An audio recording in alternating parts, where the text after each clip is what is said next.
and welcome to What's Happening.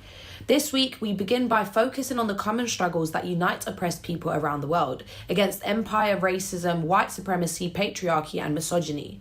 Whether it's Palestinians, Kurds, or indigenous Zapatistas in Mexico facing and resisting oppression, the structures that perpetuate injustice are often the same. In the UK, things like austerity, Windrush, and Grenfell have shown us that safety is fragile or non-existent for many people, and that we shouldn't just wait for more extravagant violence to reach us, not least in the form of climate chaos. That's why action and solidarity are so important and why staying silent is not an option. 7 years ago, on Monday the 1st of November, people all around the world marched in protest at the jihadist siege of a largely Kurdish city in northern Syria and in solidarity with those resisting.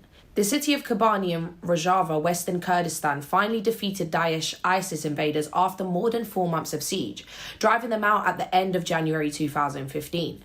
Kurdish communities like the one in Haringey, North London, now mark 1st of November with a march and gathering. It is the day that celebrates the liberation of women. It is the day that celebrates an ecological revolution towards a free and equal society. It is the day which inspires us as Kurds for potentially a future democratic nation. In mid-August 2014, Daesh members, ISIS members, attacked an ancient Kurdish Yazidi village, Sinjar and surroundings. They killed old women, men, children, and they took young women as sex slaves to sell in the sex markets. Official numbers shows 5,000 women were trafficked, enslaved, and abused by Daesh men, as they consider them spoils of war. 1st of November is important for us, for Kurds, because not only Kurds, many people all around the world from different ethnic, religion backgrounds just took the streets and they protested this inhuman action of ISIS. That's why we celebrate the day as International World Kobane Day. We're trying to ensure that youth are aware of the fact that our movement is against nationalism in the nation state, against reactionary movements, against exclusiveness, against all the political ideologies which want to homogenize the population, because it's not about having people with the same ideas, it's about having people with diverse ideas, because that is what yields our unity. UK, stop supporting Turkish state! We Kurds offer an ecological, women's freedom, and all ethnic and religious backgrounds live freely together. And of course, an anti-capitalist way of system. As we've got summits coming up like COP26, for example, regarding the environment, regarding climate change, we are those future generations. The unborn children are the ones who will bear the consequences of climate change.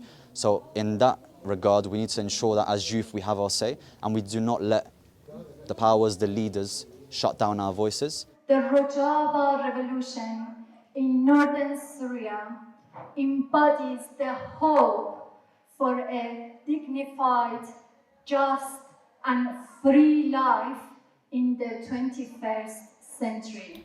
You can find out more about the inspirational experience of Rojava in Phoenix Media Co-op's Explainer. Also, remember to subscribe to our regular newsletter to follow the experiences of people around the world who are resisting injustice while building a better world in the shell of the old one. Palestinians also marked an important anniversary in their history on Tuesday. The 2nd of November is Balfour Day, when in 1917 Lord Balfour essentially signed away land which was never British to begin with, in a colonial act which promised Palestinian land as a national homeland for Jewish people.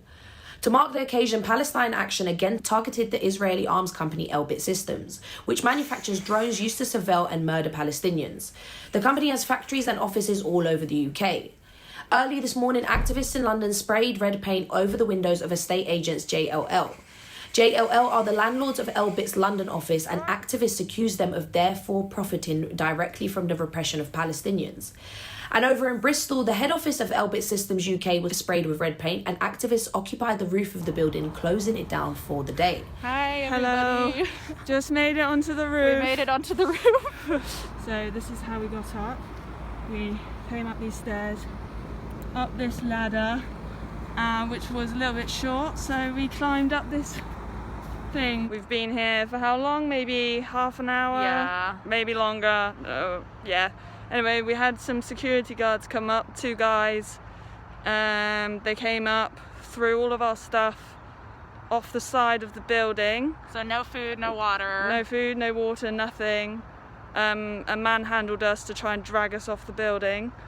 I used super glue to stick my hand down, and they just came and ripped it straight off. Which they're not legally really allowed to do. Even it police hurts aren't allowed quite to do a that. bit. But now they've disappeared. But we're still on here. We're going to stay on here for as long as possible. Yeah. And let's shut Elbit down. Shut Elbit down. Solidarity and fuck Elbit, shut Elbit down. Yeah.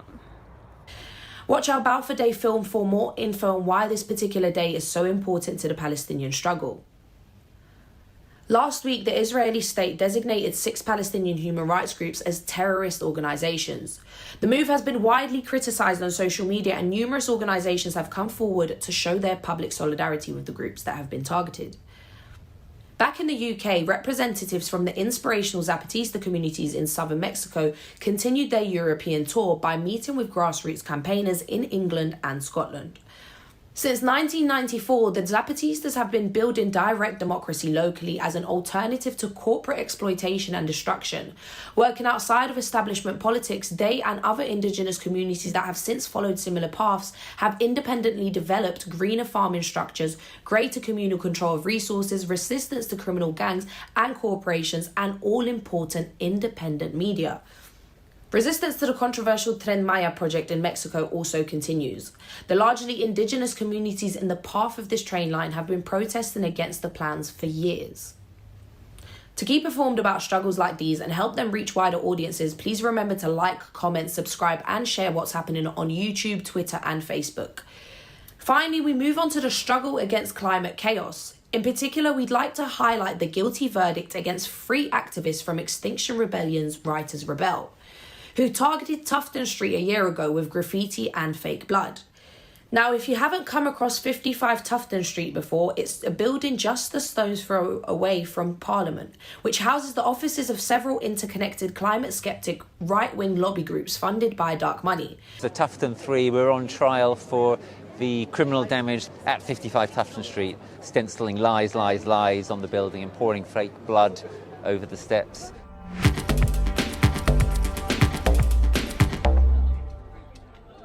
Some of these organisations claim to have access to ministers that they can give to people in exchange for money. They don't show anyone any of their funders. They're registered as charities, but they actually behave as lobby groups. For people to be actively working against progress on this issue just seems so heinous in these times that I felt moved to do my first non-violent direct action. The GWPF have rebranded themselves as Net Zero Watch. They're trying to make themselves relevant because obviously old-fashioned climate denial is harder and harder to get any traction with. What we've seen recently is a press release from them not that long ago suggesting that there could be an alternative to net zero, which is basically not net zero, which means that they're in the business of creating highly targeted and effective PR campaigns to undermine international agreements that have already been signed. They're trying to stop the boilers coming out, they're trying to stop insulating housing. So they're now trying to talk about the costs of climate action and so on. Obviously the costs of inaction are far higher. You know, what do they want us to wait for? Do they want us to wait till, as it were, the house is really on fire? At the moment we're seeing in the right-wing press a lot of debate about whether or not there should be a referendum, for example, on net zero. If we look at the other people that are in that nexus of think tanks, and lots of them are associated with the Brexit campaigns, they will know that putting a binary choice to a public that don't understand the consequences or the context particularly well of something that's very complex, it is very easy to swing a referendum. And certain people have got a playbook on that now. The public shouldn't be given a referendum on that when one side of it would be to vote for the annihilation of their children. The court is only making us pay £300 worth compensation. So Tufton Street end up 460 quid out of pocket. That sounds like a little bit of justice to me. It felt like we did touch the magistrates, although they couldn't let us off. I guess they'll get sacked if they let us off contrary to the law. Real Media's film Hacking Our Democracy gives an in-depth glimpse of what goes on behind the doors of this seemingly innocent address. The COP26 climate conference has begun in Glasgow, along with aggressive policing which has been intimidating protesters. Police monitoring group Netpol have already had numerous reports of bad police behaviour and repression of protest. They are calling for people to let them know of any examples of police overstepping their powers, threatening protesters and unlawfully preventing protest. As the UN's latest annual summit focusing on the world's climate crisis goes underway, young people disrupted a speech by COP26 President Alok Sharma to highlight the controversial development of new oil fields in the North Sea. And on every occasion, Alok Sharma, you are a hypocrite. What do we want? Climate justice! What do we want? No! What do we want? Climate justice! What do we want? No! What do we want? Climate justice! What do we want? No! Alok Sharma and the UK government are hypocrites. They are opening the new Campbell oil field. They subsidise billions into fossil fuels, yet won't look after the workers who need a just transition.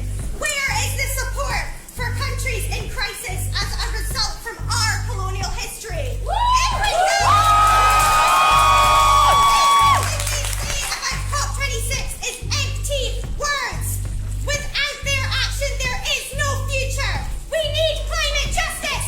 What do we want? Climate justice! Do we want it? No! That's all for this week's What's Happening. Remember, Real Media and Phoenix Media Cooperative have joined forces to bring you a weekly newsletter to keep you up to date with inspiring actions from around the world. You can subscribe using the link below to check it out. Also, we'd love for you to tell us if there are any stories or issues you'd like to see us cover in the following weeks, whether that's on the newsletter or a show. Thanks for watching and join us again next week.